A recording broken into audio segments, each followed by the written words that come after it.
Welcome back to ReadingBear. Today, we will take a look at some new malicious compliance stories. And if you enjoyed my content, please don't forget to subscribe to my channel and post some bear emojis in the comments. Let's go! The first one is titled, "If you absolutely insist that I have to move the pallet immediately, then move it I will." I'm a retail merchandiser. I assist with refits and new store setups, or sometimes just get sent to be an extra pair of hands where a store has too many people off sick or on holiday. And even during refits, we're sometimes expected to work the delivery for the aisles that we've been rearranging that night, as the store's own staff have, for obvious reasons, been unable to access them all night.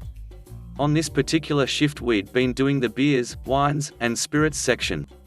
Now this is the sort of shift where you're practically guaranteed to get some wastage.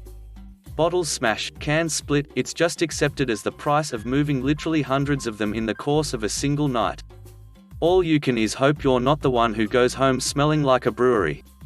We'd finished up the actual move, and had started working the 6 pallets of delivery as well, but the store manager was fretting. He was starting to get very antsy about our chances of finishing up and clearing the floor before the store opened for the day. And his main concern was about how we were handling the overstocks. We had absolutely blitzed the first pallet, all hands working it and it alone, in order to empty it so we could stack the overstocks onto it. As soon as the last case of booze was removed from the blue boards, we moved the overstocks onto it, and then split up to work the other 5 pallets simultaneously. As we worked, we added more to the first pallet. When we're in luck, we can get the overstocks from 6 pallets of delivery onto a single pallet. By the time the manager came around, dragging a pump truck with him, the stack was about 4 boxes high, about hip height on me. It wasn't the prettiest pallet stack you've ever seen, but it was stable, while it wasn't moving. Someone had gone to fetch a roll of pallet wrap, so we could move it safely, but that's the sort of thing that store staff tend to hide and guard jealously, so we knew he'd be gone a while. Manager, what's this pallet? Someone, delivery overs. Manager, it needs to be off the floor. Someone else, co-worker, has gone to get the shrink. Manager, I want it gone now. Team leader, it's not safe to move without wrap. Manager, you don't need that if it's stacked properly. Move it now. At that point he shoved the handle of the pump truck at the closest person, which was me. And he stood back to make sure that we removed the pallet from the shop floor. Now I'm not the best pump truck operator in the world. I have a lack of proprioception that extends to anything that I'm pushing, pulling, carrying, or steering.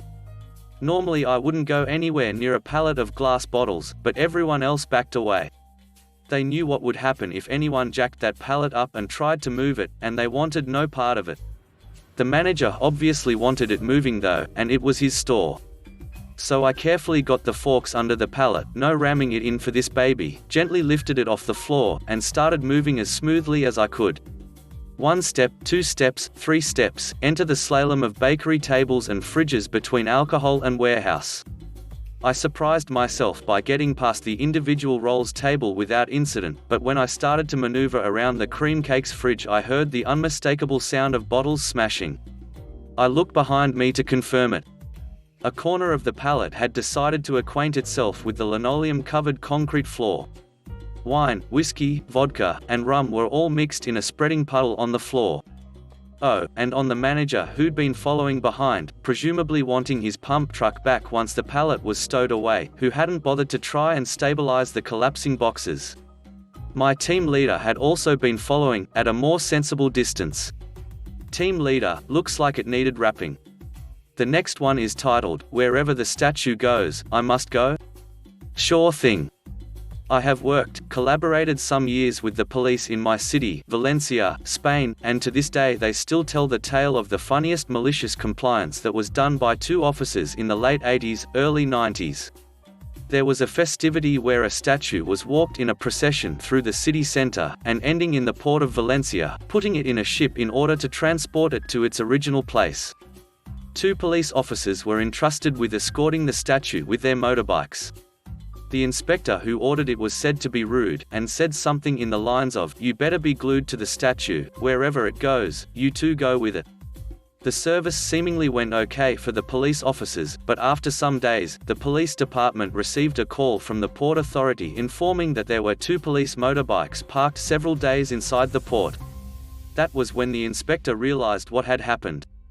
Cue the malicious compliance. As you may already have guessed, the police officers went inside the boat together with the statue. This statue belonged to a cathedral located in Ibiza, 110 kilometers from Valencia, and they spent some days in the Isle, enjoying themselves, before going back to Valencia, when the superiors finally contacted them and ordered them to come back. They did what they were told, and decades later their colleagues that are still working in Spain, local police can work until 65 years, still remember this tale as one of the funniest moments they have ever lived inside the police department. The next one is titled, "Can't Give Up Your Seat? I Might Just Have to Basically Sit on You." This happened just less than 2 years ago while I was living in NYC. I am a woman on the younger side of what the public expects to see for a cane user, and other than having the cane I don't look disabled. Also, just because I know it's going to be asked, I have the cane because of hypermobility issues that have basically led to my joints not functioning as they should. Essentially, it helps keep me from falling randomly, overstraining my already taxed muscles. Also, those of you who have ridden on NYC subways might know this already, but every NYC subway car has seats that are designated as handicapped. These seats are to be vacated and given to anyone disabled, elderly, pregnant, injured, etc. You can definitely sit there if you aren't handicapped in some way, but it's a fine if you don't give up your seat when someone who needs it comes along. There's actually nothing other than manners forcing you to give up your seat in the rest of the train. That said, even in NYC most people tend to automatically offer up a seat when they see a cane. NYC subways are especially brutal in my condition if I have to stand. The constant, unpredictable need to shift my weight leaves my muscles in agony after even a short ride. I always tried to board by the handicapped seats, that way I at least wasn't putting someone out in the regular ones. A lot of folks will pretend not to see you, but eventually, they realize you caught them staring and they offer up the seat. One day, I got on the A train at Columbus Circle heading north after a long day of work. The train was pretty crowded and every seat was full. A guy sitting in one of the handicapped seats saw me and jumped up. The young lady standing in front of him hadn't seen me and sat down. This happens sometimes, women assuming they were being given the seat by a chivalrous man, but most women would see me and realize what had happened. The lady saw me just as the man gives her a "what the duck" look. I hadn't planned on saying anything cause I mean, invisible disabilities are a thing and I tend to freeze with confrontation anyway. But I must have had a puzzled look or something because the lady goes, "Someone else can give you a seat." I look around. Every other handicapped seat is occupied by someone who obviously needs it, elderly, pregnant, etc. So I just say, well, they're all people who are supposed to be sitting in these seats. It's a fine if you sit here and aren't handicapped while someone who is doesn't have a seat. I was still tired and a bit startled to be pulled into a confrontation. Lady, well then it's a fine for all of them. She points to the regular seats. Me, no, just the ones with those signs. I point to the sign directly above her head declaring the seats as handicapped. Lady, well you can stand for one stop. Now, I could have probably gotten a regular seat from someone nicer than this woman. But the subway had already started moving at this point and I needed to hold on. That, and, well, I'm stubborn and petty. So I stand in the crowded car, right in front of her, my cane an inch from her kneecap for the express trip from 59th to 125th. Those of you who have experienced the joy of an express NYC subway train ride, you know they are not gentle. They speed along, bouncing, swaying, and jostling without a care in the world. I am in agony in no time flat, but I'm not the only one. Every jerk of the subway car sends my cane hard into this lady's kneecap. I don't have to intentionally do anything more than stand there. Actually, I'm trying to stay as immobile as possible, but this particular operator is driving like he's late for his own wedding.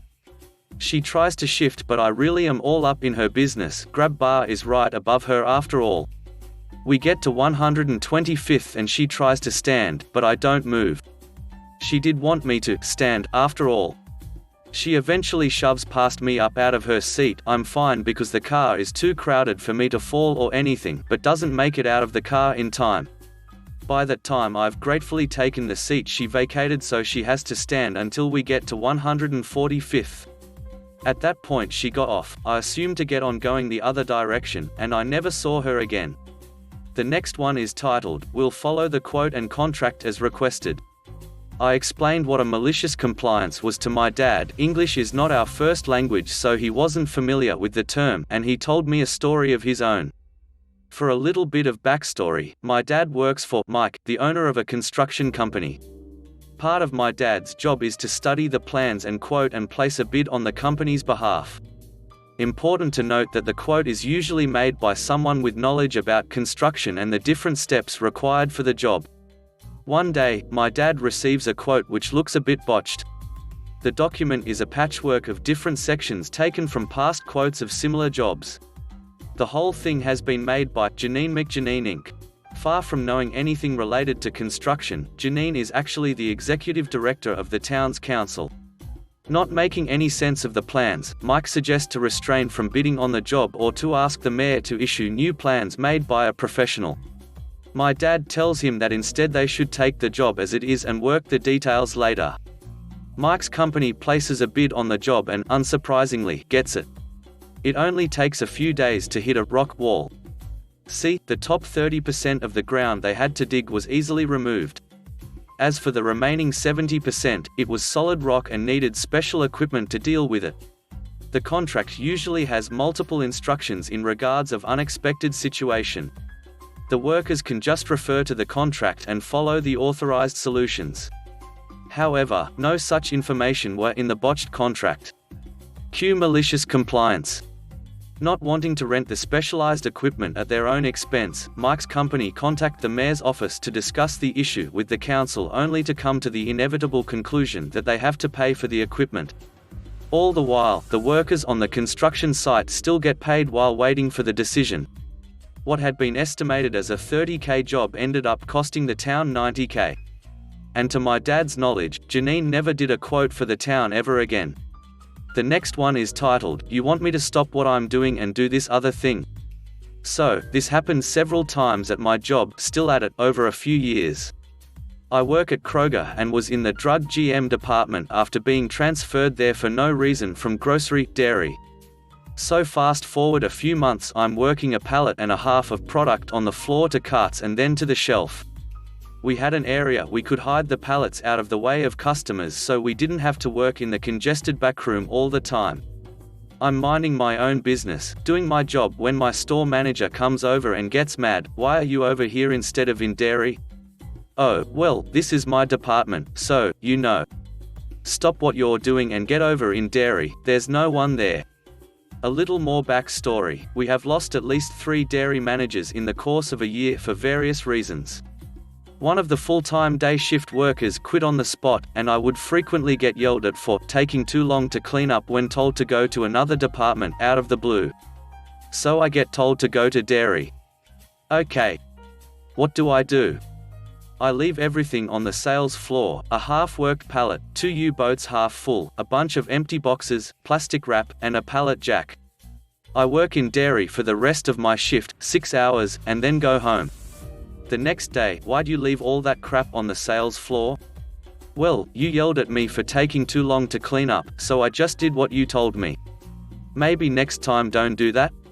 This was 6 years ago. Since then, I have many, many more malicious compliance stories I can share. The next one is entitled "Jerk Wants Our Fence Cut." So this happened a long time ago. Also, there is no dialogue because the only interaction between my dad and the entitled neighbor happened in court. Also, this is my first story, so please be kind. So for background, we live in France in a little campaign town in Alsace. Sorry for errors, I'm French, and we only have one house that borders ours, and what separates us is a green fence that can get pretty high, like 2 meters, don't know how many in foots, because the house was an 2-apartment house. One apartment above and one under, and the entrance door to the apartment above has direct view in our yard and most important our pool, which we set up in summer, so we intentionally let the fence grow to hide our yard as much as possible. Now onto the story. We got a new neighbor that is a bit old, never saw her so can't give any approximation. After a time my father gets a note on the door stating that our fence is too high and she wants it cut, so my father went to her and chatted and explained to her. After that first chat they settle on 1.25 meter or 1.75 meter, don't remember exactly, so my father, my brother and I cut the fence to the agreed height, so all good right? Wrong. After a time she asks us to bring it down to 1 meter, which would give an open view on our yard to the upper apartment. She lived in the apartment down, and threatened us with a lawsuit, and guess what? She actually dragged us to court, and guess what? She ducking won. So in the courtroom my father said, and I remember that, okay, you know what? We are gonna tear down the green fence and build a wall. Apparently she freaked out, she didn't want a wall, but my father wouldn't budge and we just did that. My father and I build the wall. My father first wanted to make her pay half of the build cost, but the location where we were gonna build the wall was fully on our property and so she didn't have to pay that half either. But this also meant she won't be allowed to paint it or hang anything on it, because yes, to this day it isn't finished, but almost, because my father had a bad injury and couldn't lift heavy things such as bricks, so we are looking toward anything she does to the wall. And just for your information, she doesn't even live in that apartment. Yes, you read it right, she doesn't live there, but she rents that apartment to other people's while she lived somewhere in the mountains. So yeah, she sued us for a fence she didn't see most of the time, and short after we tear down the green fence, she build up a thing, I don't know how it's called, that takes up 20% of light, because her sole argument was that the fence took too much light. Yeah. So that's pretty much it, hope you enjoyed it. The next one is titled, Sure, I'll Pass the Cheese. I am actually the victim of this malicious compliance, and I believe I have created a monster. For some backstory, my daughter, she's actually my stepdaughter, but she's my daughter nonetheless, is 11 years old, who I'll call Princess because that's my nickname for her. I've been with my wife for 6 years and married for 4 of those years. We get along great, she spends time with me in the woodshop, play video games together, and she is developing my sense of humor. My wife loves to point out she is the definition of nurture versus nature. So basically I should have known something like this was coming. One of our little things started because I felt like messing with her about a year ago at the dinner table when she asked, "Can I have the ketchup please?" I of course responded like every dad does, "I don't know, can you?" This goes on and off, being changed up with different pedantic variations such as, "Sure you can see it," and "I mean I could, but the question is will I?" She also would get me with these as well, much to my wife and hers delight.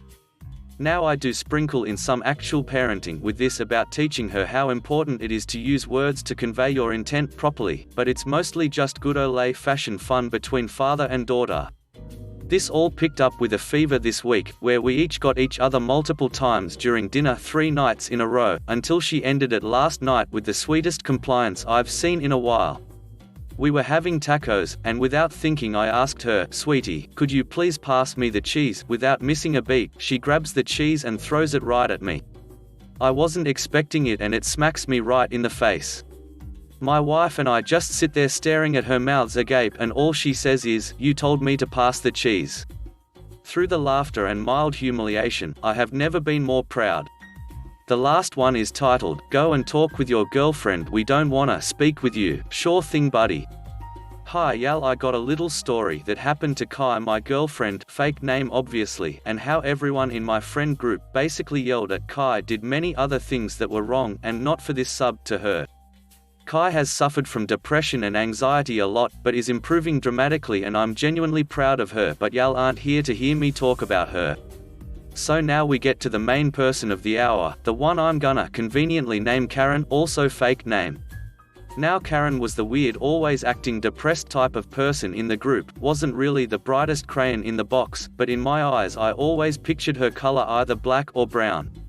Karen has this tendency to lash out at people who are opening up their feelings and about their difficult time, as usually she always says that it's bringing people down. Late one night, Kai chatting with everyone and all seemed like it was going well until Kai started opening up to them. Then Karen flipped the duck out. Karen went on this entire rant about Kai saying, "Nobody cares if you're depressed, you just bring everyone down, go talk to your girlfriend, we don't wanna talk to you." Another person got mad at Kai, but he's fairly irrelevant, but apologized later, so that's cool, I guess. I get back and find Kai in tears and asked her, "What's wrong, are you alright?"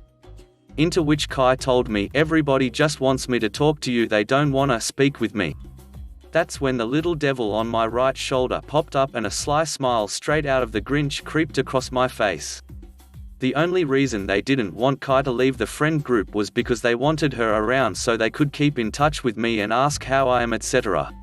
The next day, after talking with a friend, I asked Kai, "Hey Kai, why don't we take her up on that offer and have a few months to ourselves?" I explained to her what I mean and she accepted the idea, and we bonded so much during those 2 months. Kai decided to pay them a visit, but alas, no words from anyone. Check the game we always played. Nobody. Kai bumped into one of the nicer friends and she later found out the entire group split up. Little extra context, most of the people in that friend group were 13 to 19 and me and Kai are both female. Thanks for listening.